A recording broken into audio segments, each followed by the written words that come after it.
Olá, bom dia.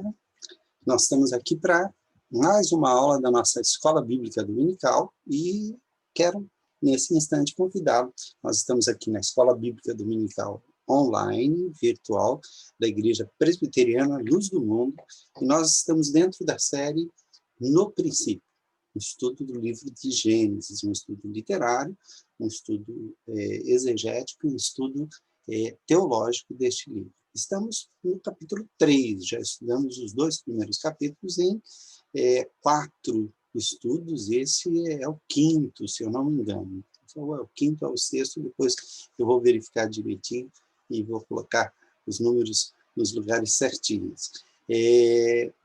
Nós vamos orar nesse instante, vamos pedir a Deus que nos abençoe, que nos dê graça, que nos dê do seu entendimento, do seu conhecimento, da palavra que Ele tem para nós nessa manhã. Vamos orar ao nosso Deus. Querido Deus, eu quero colocar diante de Ti a vida dos Teus servos, quero colocar diante de Ti o nosso coração, de tal forma, Pai, que nós possamos hoje aprender com a Tua palavra. Quero te pedir que o Senhor ilumine, que o Senhor nos dê forças e que a Tua graça, Senhor, esteja sobre nós de uma maneira muito especial. Em nome de Jesus Cristo, nós colocamos a nossa vida, o nosso coração nas Tuas mãos, em nome e por amor de Jesus Cristo. Ajuda-nos e ensina-nos as preciosas lições que nós temos nesta noite. Ou melhor, neste dia, Senhor. Em nome de Jesus. Amém. Queridos irmãos, vamos ver o que nós temos. Na verdade, é o estudo de número 6 que nós vamos compartilhar com você nesse instante. E é justamente esse estudo que faz com que a gente possa fazer uma análise literária, teológica e exegética, claro, do livro de Gênesis, que nós estamos estudando. Nós já estamos nos 2 primeiros capítulos e esse capítulo de hoje, o capítulo 3, que fala justamente da queda, é um capítulo que tem como pressuposição todo o estudo que nós já fizemos. Então, eu recomendo que você também, após assistir esse estudo, nós vamos deixar como você acessar, se for pelo Instagram, tem lá a série No Princípio, se for pelos outros, você vai ter como acessar o restante dos estudos. Eu recomendo que você faça esse estudo desde o princípio, desde o começo, porque para que a gente possa acompanhar esse estudo da melhor maneira. Pois bem, vamos lá. Nós estamos vendo aqui, um minuto apenas,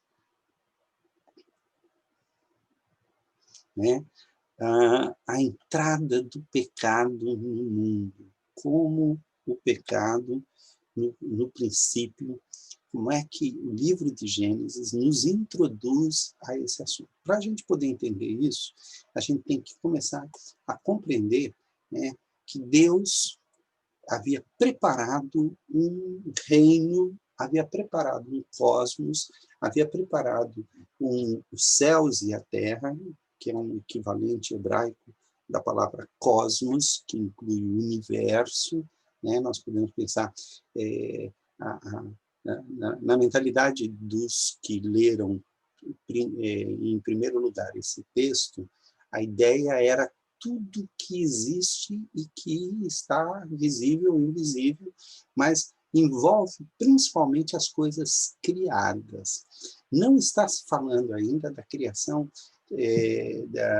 daquilo que existe nos céus ou dos seres angelicais. Não, está falando da criação material do mundo. Então, estamos falando do cosmos, da natureza, de tudo aquilo que existe que foi criado por Deus. Nós vemos aqui no Salmo de número 8, um texto que é muito interessante, que diz assim: olha, ó Senhor, Senhor nosso, quão magnífico em toda a terra é o teu nome. Então, nós já vimos que o nome de Deus, ele se manifesta da natureza, e o nome de Deus é o caráter de Deus. Pois expuseste nos céus a tua majestade Então, ele é rei.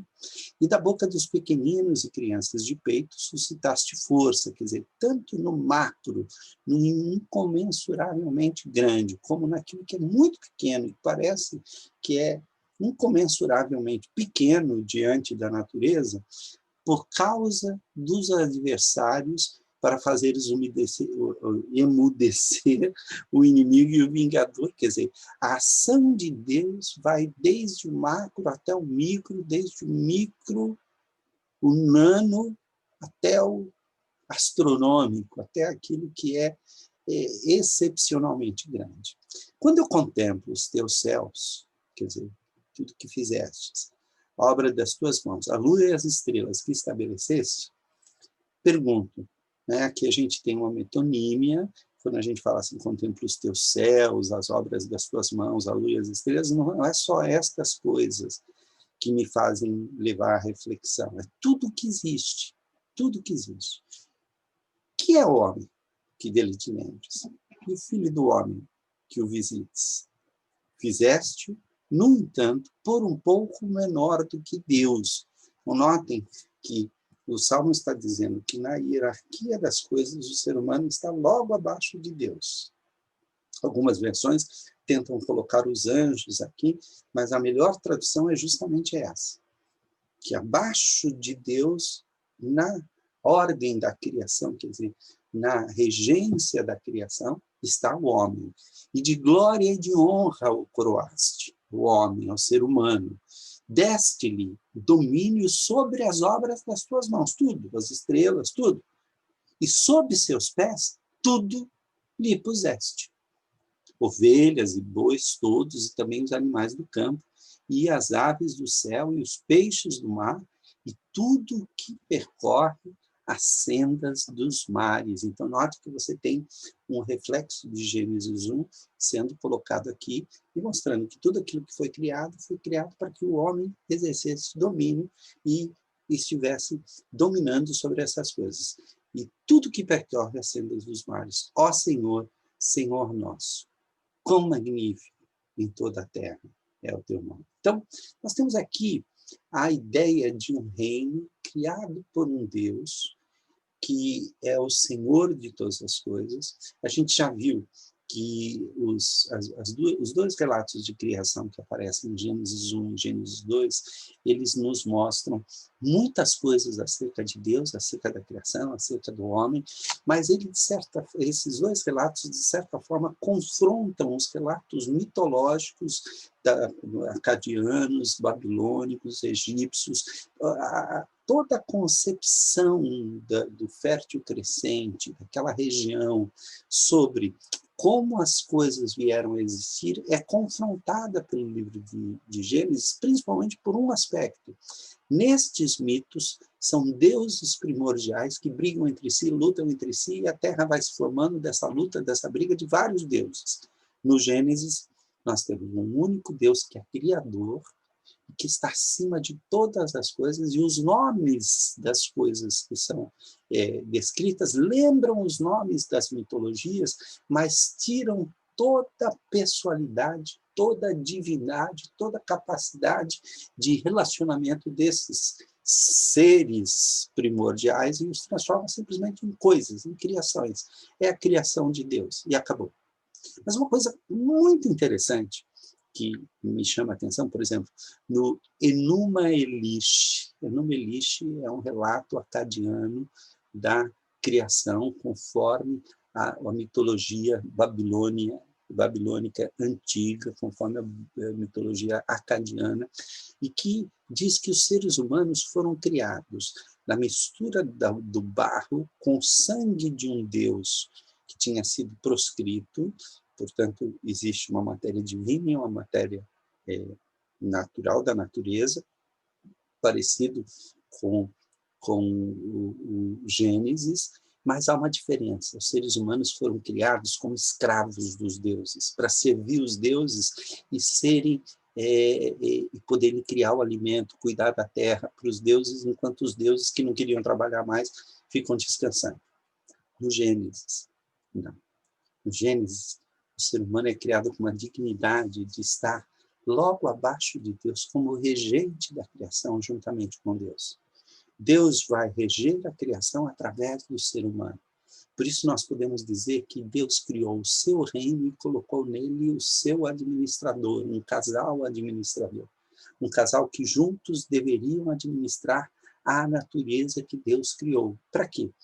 Conforme a nossa concepção, o ser humano foi criado para glorificar a Deus e gozá-lo, e desfrutá-lo, e desfrutar de tudo que ele fez para sempre. Então, há dois propósitos na criação.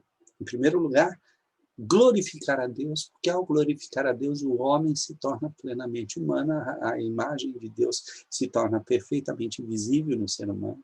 E, ao mesmo tempo, para que o homem também seja abençoado.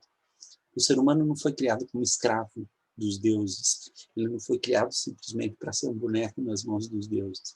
Por isso é que o ser humano é criado com liberdade. E nós temos, no final do capítulo 2 do livro de Gênesis, nós temos alguns textos aí que são importantes, né? Do 15 ao 24 diz assim: o Senhor Deus colocou o homem no jardim do Éden para cuidar dele e cultivá-lo, então como guardião e como criador de cultura, capaz de produzir. Mas para quê? Para Deus? Não, Deus não precisa ser alimentado. Ele fez isso para que o homem pudesse produzir para si mesmo com alegria. O trabalho era uma alegria para o ser humano, porque fazia com que a sua vocação fosse manifestada em toda a sua inteireza. E o Senhor Deus ordenou ao homem, e aí nós temos o mandato espiritual: coma livremente de qualquer árvore do jardim, mas não coma da árvore do conhecimento do bem e do mal, porque no dia em que dela comer, certamente você morrerá. Então, há aqui uma ordem de restrição para que a obediência do homem pudesse estabelecer esse relacionamento de confiança entre Deus e os homens. Por essa razão, versículo 24, Deus juntou o homem e a mulher, o homem deixará pai e mãe e se unirá à sua mulher e eles se tornarão uma só carne. O homem e a sua mulher viviam nus e não sentiam vergonha. Logo, nós temos aqui um elemento muito importante, que é justamente a inocência da humanidade no passado ancestral da civilização humana e da vida humana. No princípio, quando o primeiro casal foi colocado sobre a terra, eles não tinham do que se envergonhar. Eles eram inocentes. Embora tenham sido criados para o sexo. Note, o homem deixará seu pai e sua mãe, se unirá à sua mulher e eles se tornarão uma só carne. Lá no primeiro relato diz: crescei e multiplicai-vos. Então, o ser humano foi criado para um relacionamento que produziria, como os animais, produziria prole, produziria a criação de novos seres humanos, e Deus então dividiu com o ser humano essa capacidade de criar nova vida. Embora seja Deus quem a cria, ele a cria através do ser humano, e o ser humano se torna, então, participante até dos atributos de Deus. O atributo da criatividade é nos dado. Isso depois é estudado com mais calma em outros textos e tal, e nós estamos aqui analisando conforme a gente está caminhando em Gênesis. Então, vamos lá. Foi criado, então, um cenário perfeito para que a glória de Deus, que é o fim principal do homem, e o desenvolvimento da criação se desse dentro desse ambiente. Mas para que esse ambiente fosse perfeito realmente, e para que o ser humano tivesse os atributos de Deus refletidos de maneira perfeita através da imagem e semelhança de Deus, a humanidade foi então colocada como mordomos, como aqueles que deveriam administrar a criação de Deus. Com isso, Deus deu ao ser humano mandatos. Isso nós já vimos na aula passada. Um mandato espiritual, que é o mandato da obediência, quer dizer, que você pode comer de todos os frutos, mas esse fruto não pode. Mas por quê? Porque não pode. É simplesmente isso. É uma questão de obediência. Ah, mas que fruto era esse? Tinha alguma coisa no fruto? Não, não tinha nada no fruto. Mas que fruto era? Não sei. Mas não era maçã? Não sei. Pode ser, pode não ser. A verdade é que o fruto é apenas um símbolo. Muita gente acha que esse fruto é o próprio sexo. Porque aí, quando Eva comeu a maçã, e tem a cobra, que é um símbolo fálico e tal. Não, nada disso está presente em Gênesis. Isso foi colocado depois pela nossa incapacidade de entender o simples ato de obediência. Acabou. É isso. Não é para comer esse fruto. E não é para comer. E no dia em que dele comeres, certamente morrerás. O mandato social, por isso não pode ser o sexo, porque ele diz, crescei e multiplicai-vos, criem sociedade, né? Tem filhos, esses filhos terão outros filhos, haverá casamentos, e esses relacionamentos humanos vão crescendo e criando famílias, vilas, sociedade, impérios, nações, e tudo isso. Note que o fato de você ter um casal com a capacidade de criar e de procriar, já é o princípio de toda a sociedade. Por isso que nós dizemos que a família é a célula máter, é a célula mãe da sociedade. Sem família não há como ter sociedade. E, por fim, Deus deu a natureza, e todos os elementos que existem na natureza podem ser cultivados, podem ser transformados, podem ser feitos instrumentos, e dos instrumentos surge a industrialização, e da industrialização surge a tecnologia, e daí surge a arte, e surge tudo isso nós vamos ver a partir do capítulo 4, que estas coisas todas passaram e continuaram a existir, mesmo com a existência do pecado. Mas isso tudo foi feito dentro de um ambiente de inocência e de perfeição. Perfeição não no sentido de algo aperfeiçoado, mas perfeição no sentido de que não havia ainda nada que poderia se desenvolver, mas nada poderia atrapalhar. Quer dizer, toda a potencialidade para a vida, para o que há de melhor, para a natureza suprir tudo que nós necessitamos, para se criar toda e qualquer tipo de cultura e de industrialização, de sociedade, estavam presentes ali. Era para exercer domínio, a humanidade como mordomo de Deus, guardar, ser guardiões do jardim, transformar o mundo inteiro no jardim, cultivar, então plantar, colher, daí tirar frutos e tal, sem a dor e o cansaço, criar a sociedade sob a obediência de Deus. Seria o mundo, seria o Éden, para sempre. Né? Na verdade, este é o Éden, e o Éden, então, vai ser colocado e projetado para a eternidade. Mas há uma outra coisa. Para que o ser humano fosse totalmente perfeito, ele tinha que ser livre. Então, Deus criou um ser pessoal e relacional. Nós fomos criados para a relação com Deus. Quando nós nos relacionamos com Deus, nós também nos relacionamos com a natureza, e é uma relação não de predação, não de parasitismo, mas é uma relação simbiótica, e é uma relação que serve, faz bem para os dois. Eu não sei se simbiótica é a palavra correta, mas são vidas que convivem e que uma depende da outra, e uma alimenta a outra, e os dois se retroalimentam, e com isso há um relacionamento perfeito e sustentável entre o homem e a natureza que foi criada por Deus. Por isso a humanidade foi colocada na natureza e com o poder de fazer isso. Esse relacionamento deveria ser também exercido em sociedade, através do mandato cultural, com o próximo. E o eu, então, seria, note que a cor do eu é a mesma cor que a de Deus, é vermelha, porque é justamente esse eixo entre eu e Deus que vai passar pelo meu próximo, por toda a humanidade, pela natureza e com Deus, são estas as relações fundamentais que nós precisamos manter, que nós precisamos exercer, que nós precisamos ter para que possamos viver plenamente a criação de Deus. Não somente isso, nós fomos criados como pessoas.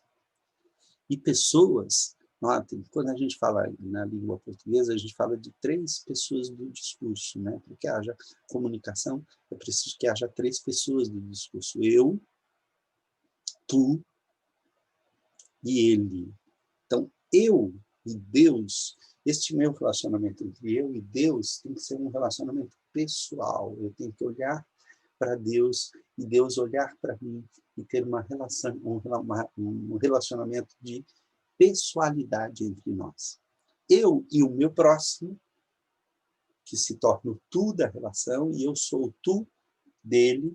Então, a relação entre seres humanos, estes dois, eu e tu, né, o casal primordial, sempre tem um terceiro elemento, que é o ele, que é a natureza, que são as coisas, ou que são as outras pessoas. Notem que esta pessoalidade ela está implícita no nosso relacionamento com Deus, e ela só é perfeita quando Deus está no centro dos nossos relacionamentos, como esse gráfico que eu fiz. Deus no centro, eu, tu e ele nos relacionamos como na Santíssima Trindade. Eu, tu e ele se relacionam perfeitamente, e este relacionamento deve ser imitado aqui na Terra pelos seres humanos, que somente podem ser tratados como homem ou como humanidade em conjunto. Eu sozinho não sou humanidade. Tu sozinho não és humanidade. Ele ou ela sozinha não é humanidade.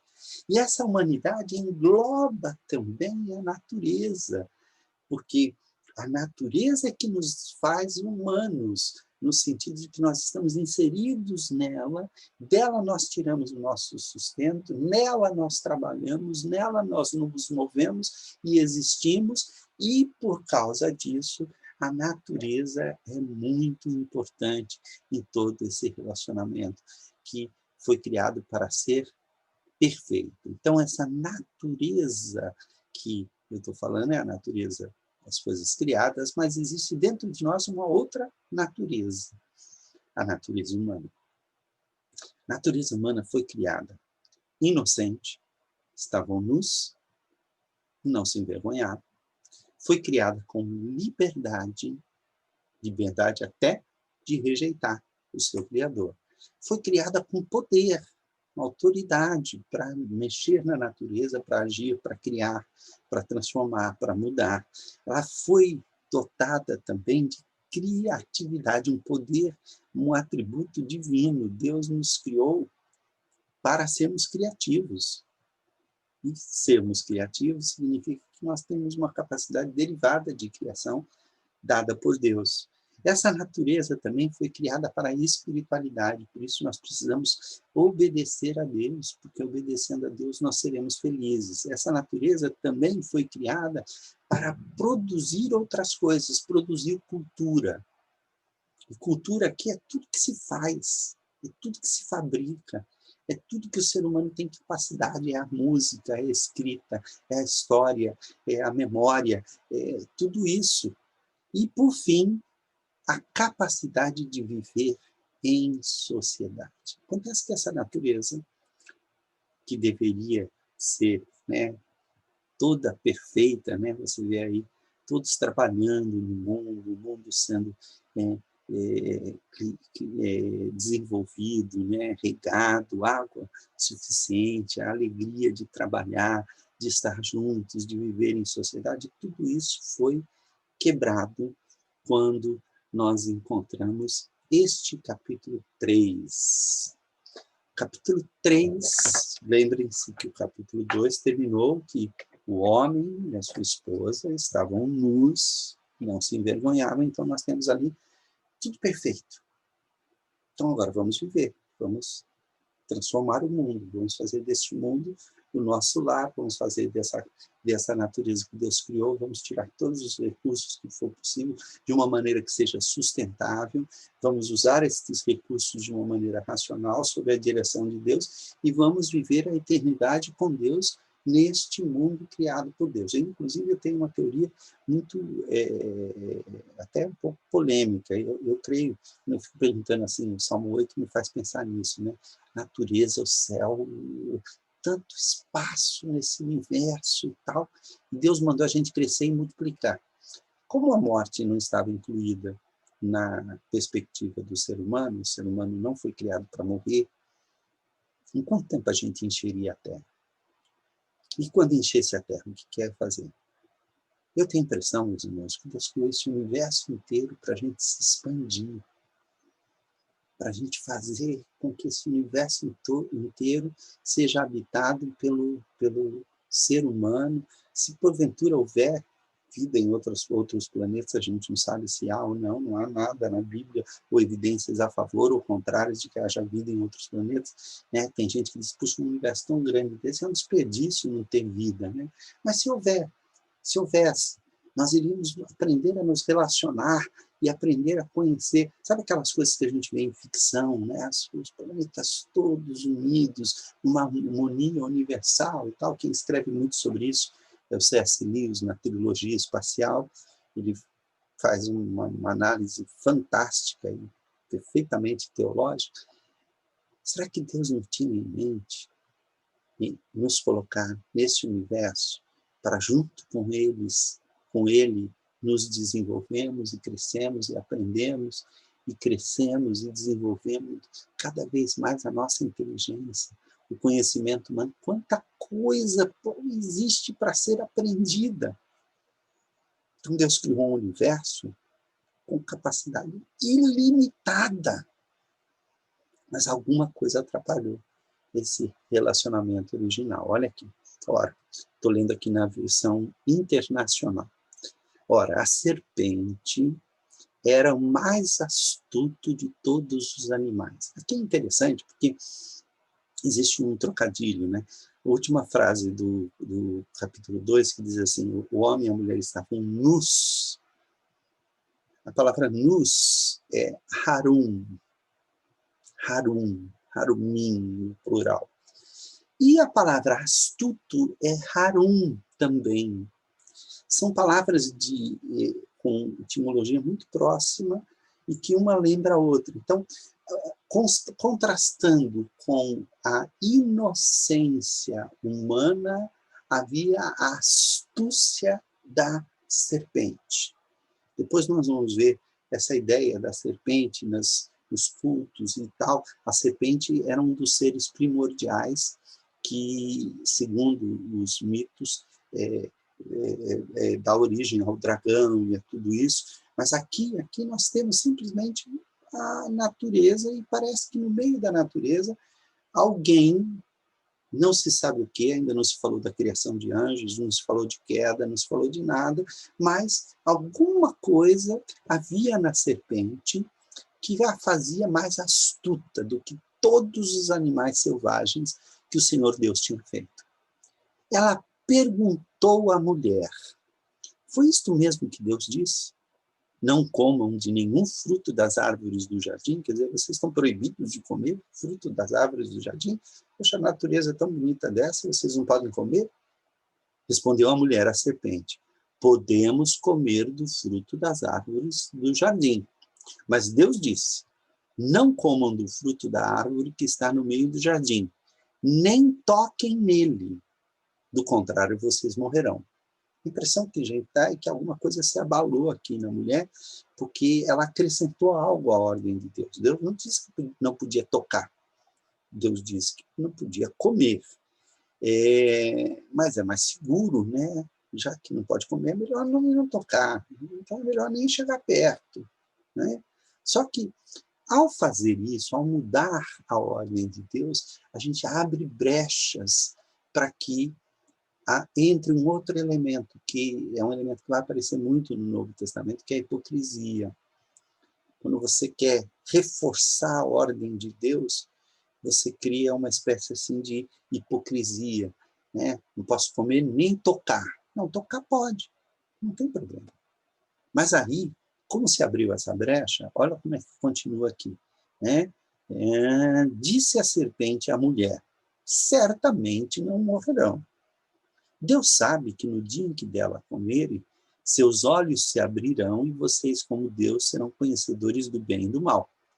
Quando a mulher viu, note bem, que a árvore parecia agradável ao paladar, era atraente aos olhos e, além disso, desejável para dela se obter discernimento. Então, note que algumas coisas aconteceram aqui. A tentação provocou coisas na mulher.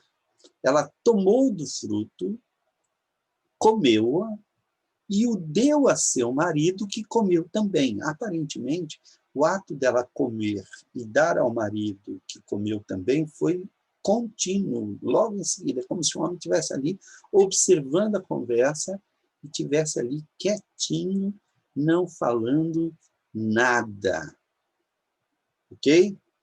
Os olhos dos dois se abriram e perceberam, onde é que está aqui, e perceberam que estavam nus. Então juntaram folhas de figueira para cobrir-se.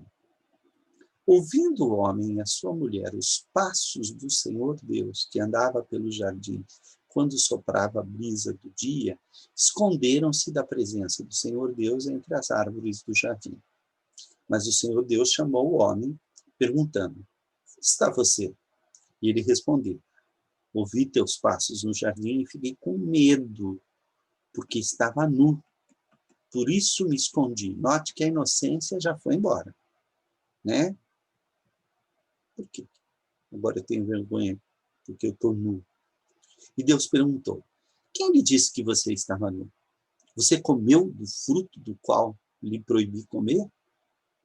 Disse o homem, foi a mulher que me deste por companheira, que me deu do fruto da árvore e eu comi. Você percebe que já se estragou alguma coisa aqui.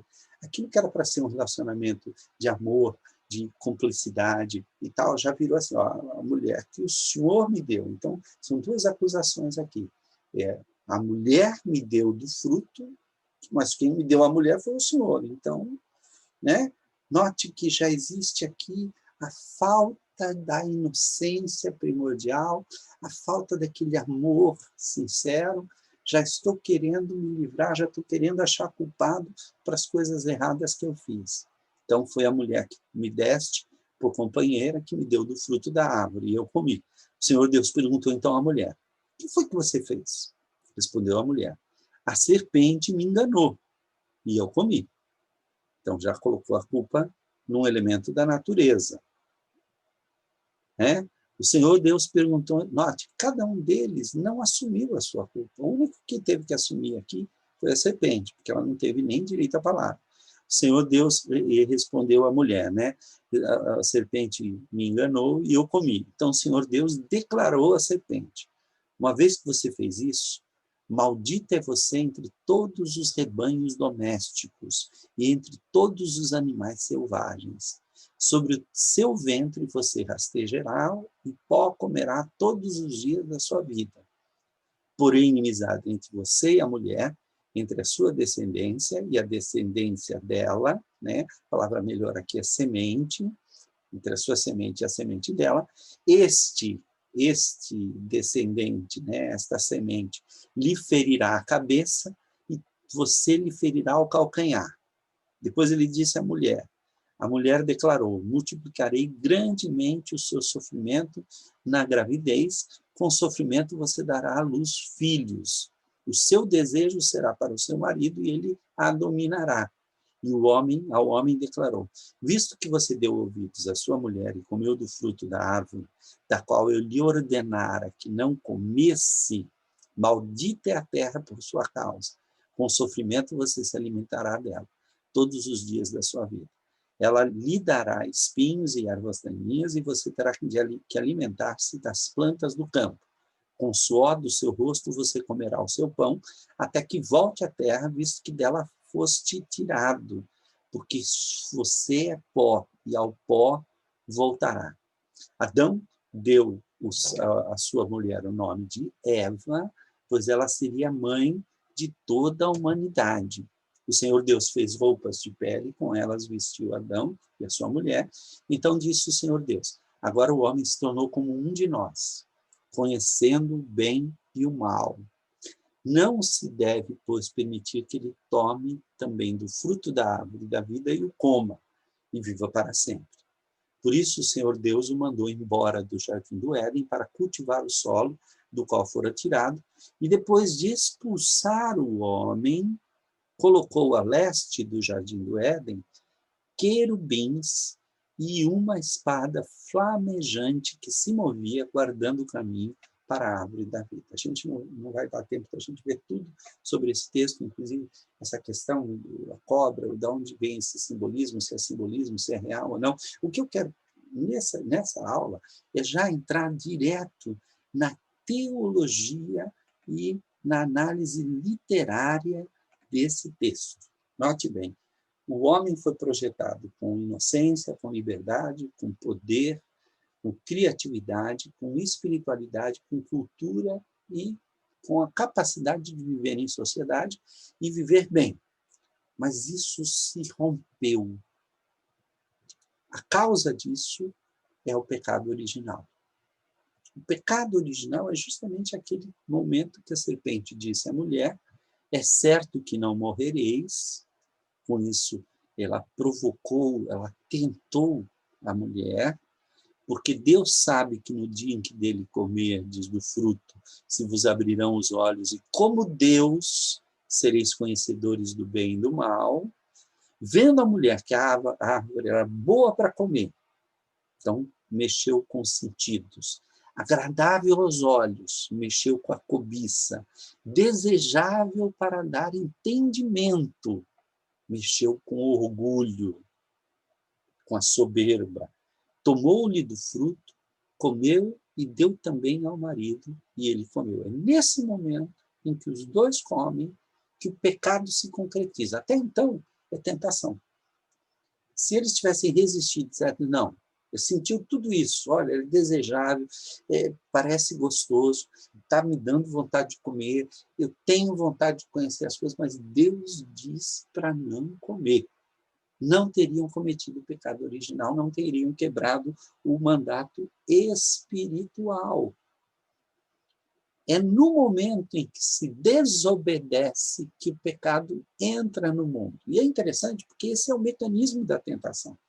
Notem bem, quando Jesus foi tentado pelo diabo, o diabo tentou em 3 áreas. Primeiro mostrou as pedras que pareciam pão, então olha, aos olhos. Ele estava com fome, porque ele estava jejuando há 40 dias, então sentiu fome e mandou que transformasse em pão. Depois o levou para um alto pináculo do templo e provocou para que ele se jogasse para ver se Deus iria acolhê-lo. Então, duvidou da capacidade de Deus de cumprir as suas promessas, assim como Satanás fez. Ah, não, Deus mentiu para vocês não vão morrer. Ele tem medo de que você descubra o que só ele quer saber sozinho. E aí mexe com orgulho.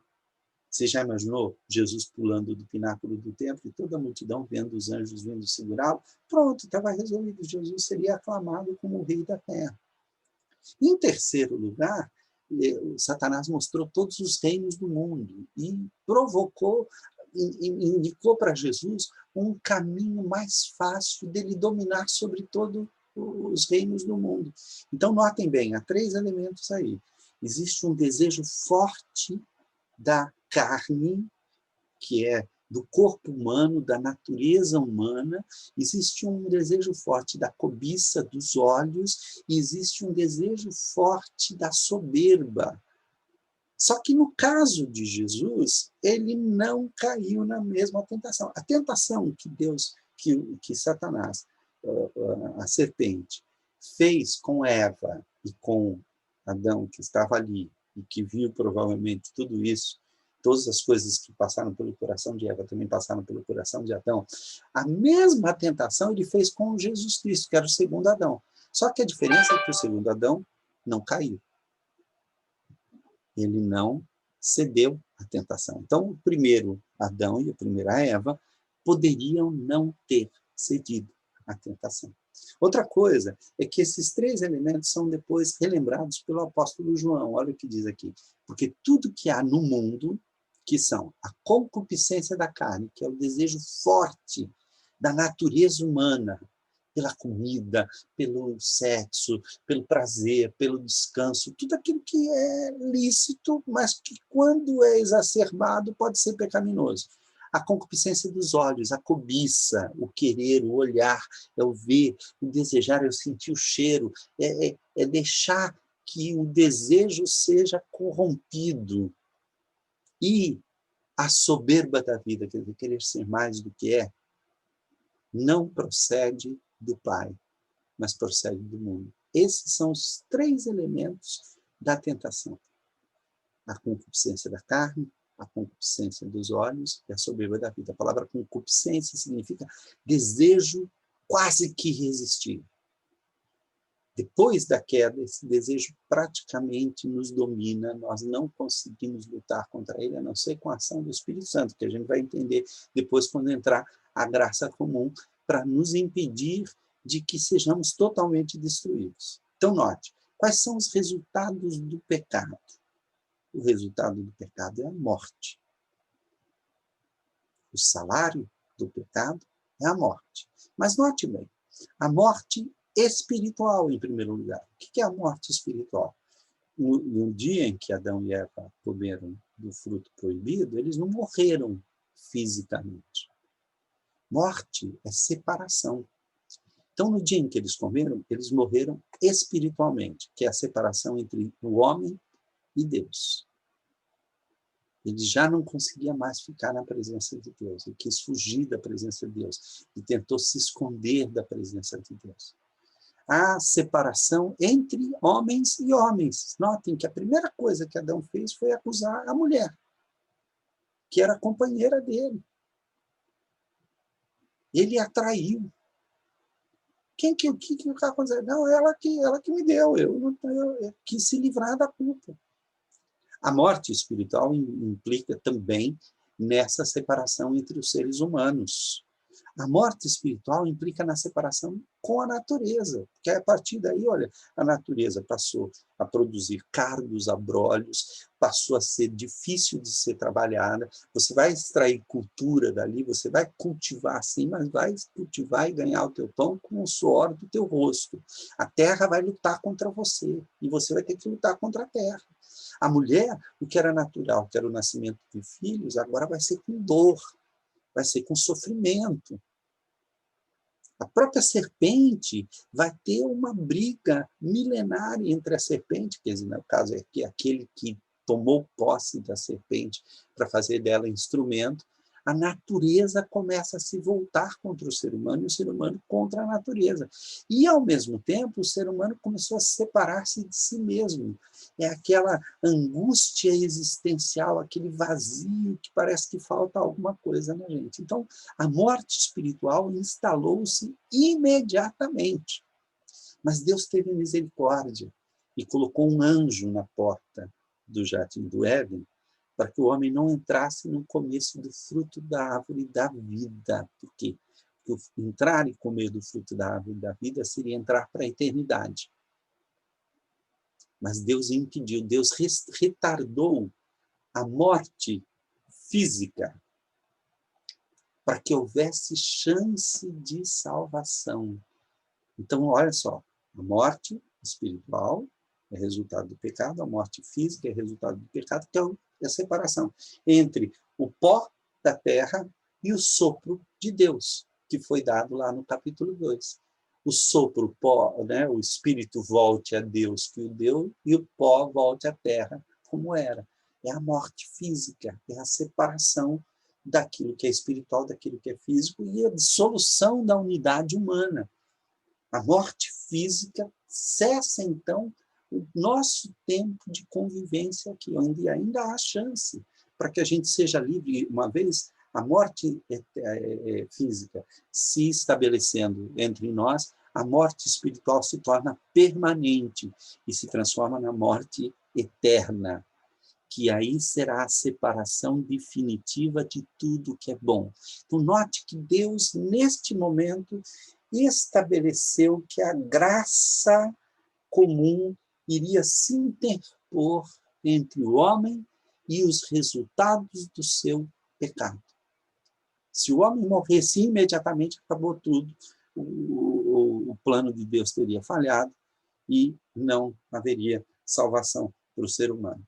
Mas como o plano de Deus é muito maior do que o que o homem havia feito, do que a serpente havia introduzido, e tudo isso que nós estamos vendo aqui, então nós temos aqui a presença já da graça comum.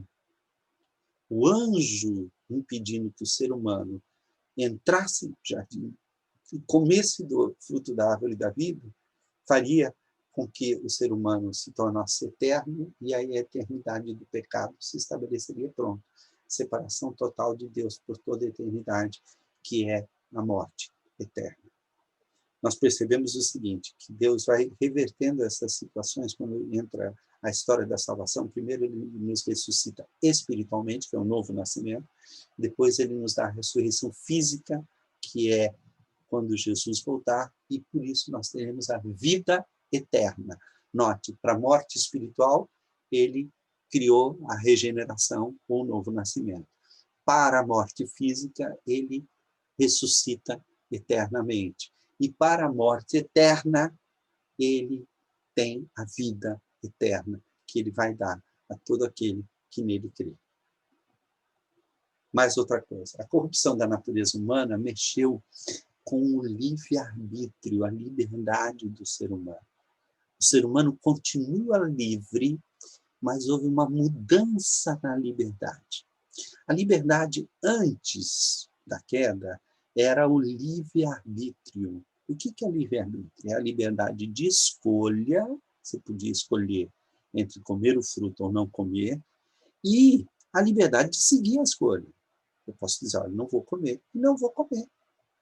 A serpente não o obrigaria a comer. Como ele disse, eu vou comer, ele comeu.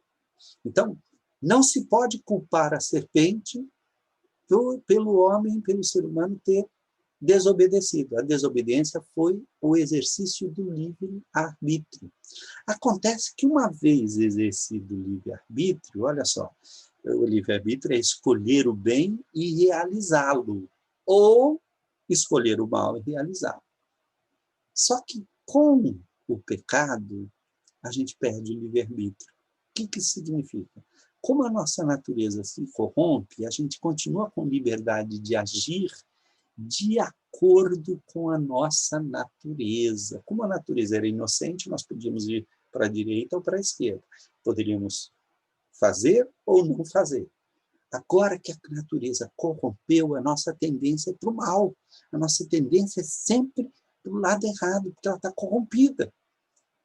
Então, eu tenho liberdade de seguir a minha natureza. Qual é a minha natureza? O mal. Se Deus não tivesse derramado do seu Espírito sobre toda a carne para refrear o mal, isso também é objeto da graça comum, nós não teríamos como resistir o nosso caminho seria o caminho do pecado, da destruição, da morte eterna, e acabou. Não haveria salvação para o ser humano. Deus derramou da sua graça sobre todos os seres humanos para nos impedir de nós continuarmos o caminho de destruição que nós começamos ao cometer o pecado original. E esse pecado é chamado original porque esse pecado, ao primeiro Adão e o primeiro homem e a primeira mulher, foi dado a possibilidade de nos representar, porque nós todos estávamos nele. Há 2 teorias, 3 ou 4 teorias acerca disso. Nós não vamos falar sobre isso, nós vamos falar sobre isso na próxima aula, onde a gente vai aprofundar um pouco mais essa teologia, mas a gente já percebe claramente aqui que o casal representava a humanidade, era toda a humanidade, estava tudo ali. E tanto é verdade que quando nós somos deixados à nossa própria vontade, a gente segue as mesmas coisas que eles fizeram, com exceção de Cristo. Cristo foi preservado da corrupção da natureza humana no ventre materno. Então, ele foi criado tão inocente quanto Adão e Eva.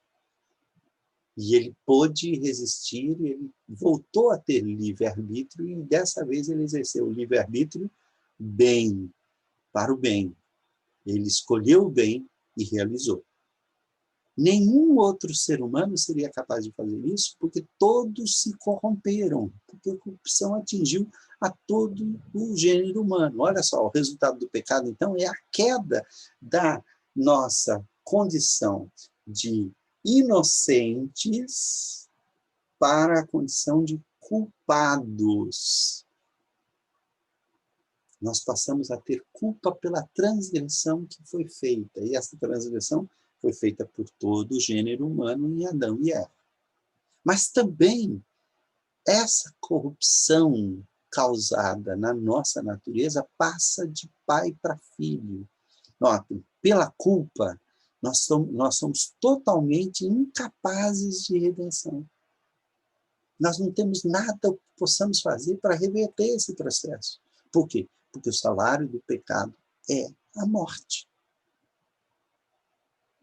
Então, a única coisa justa é a morte espiritual, que nós já estamos nela, a morte física, que é o fim dessa existência, e com a consequência e degradação do ser humano, e, por fim, a morte eterna, a não ser que Deus intervenha, a não ser que haja uma intervenção. E esse texto fala de uma intervenção, fala que haverá uma semente que esmagará a cabeça da serpente. É o primeiro sinal da graça de Deus, que estabelece a graça comum e vai estabelecer também a graça especial, que é a graça salvadora. É a graça que pode nos livrar das consequências totais do pecado e tudo isso. Então, vamos lá.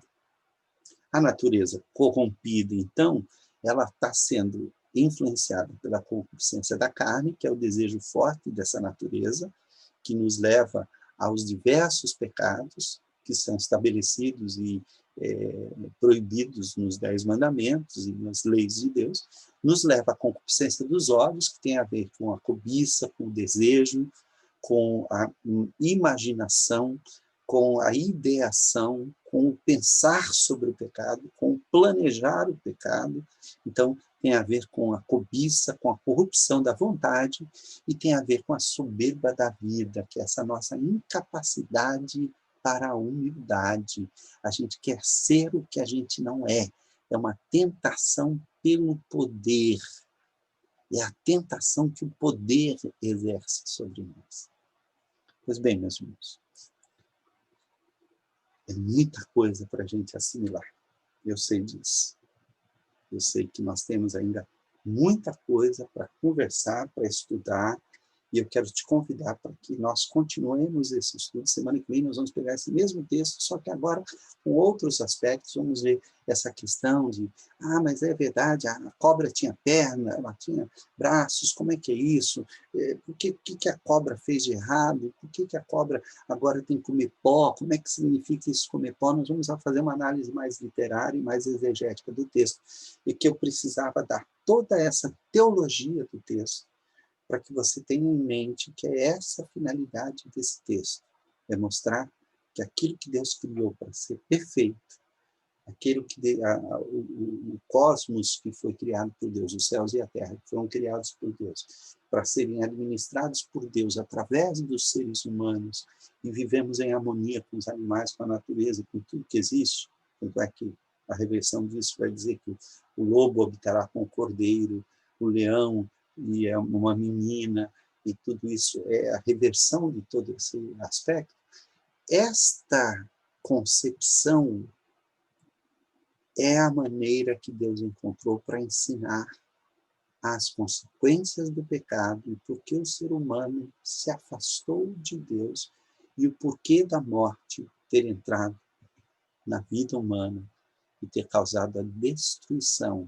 E agora nós vamos ver os resultados disso. No capítulo 4 a gente vai ver o primeiro homicídio, depois nós vamos ver os descendentes de Caim, nós vamos ver como vão acontecendo e como as coisas vão indo de mal a pior até que Deus resolve fazer um novo início e recomeçar tudo. Semana que vem, se Deus quiser, nós estaremos juntos. Que Deus abençoe a sua vida, que Deus abençoe o seu coração, e eu espero que esta aula tenha lhe abençoado. Que Deus nos abençoe em nome de Jesus.